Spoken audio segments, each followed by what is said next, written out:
Growth pays for growth. That's the catchphrase of the government's new infrastructure funding model that was announced today. Zane Small has the details.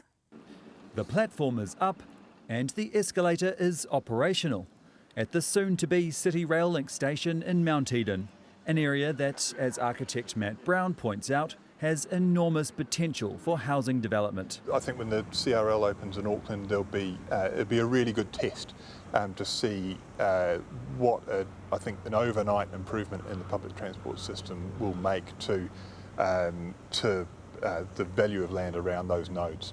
But new housing requires infrastructure such as wastewater and roading, and that cost often falls to councils and ultimately ratepayers. So to ease the financial burden on creating and maintaining new developments in areas like the City Rail Link corridor, the government is introducing a new infrastructure funding model. So under this new system, councils and other infrastructure providers will be able to charge developers for their share of aggregate infrastructure growth costs across an urban area over the long term. The developer would absorb the cost of the levy, and that would be reflected in the price of the development.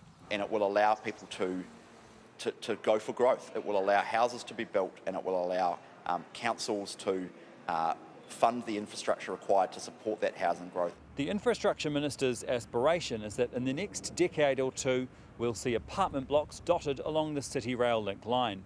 But there needs to be an incentive to develop around the inner core of the CRL stations, so those who benefit from it will share some of the financial burden.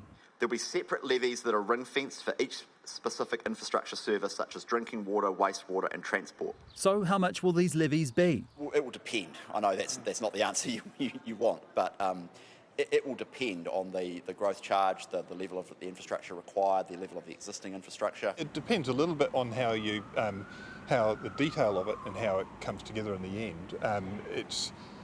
It's also, there's a concern there that it's changeable over time. Despite not having the details yet, local councils are grateful to have more funding tools to reduce the pressure on ratepayers. What this allows us is if that growth will pay for growth, then there is an opportunity to open up all sorts of opportunities and land because it's not going to come onto the council balance sheet and it's not going to drown our ratepayers. We only have so much money and we simply can't afford everything all at once. If this allows other people to pay for it, or future ratepayers to pay some costs and developers to pay some costs, we can do more.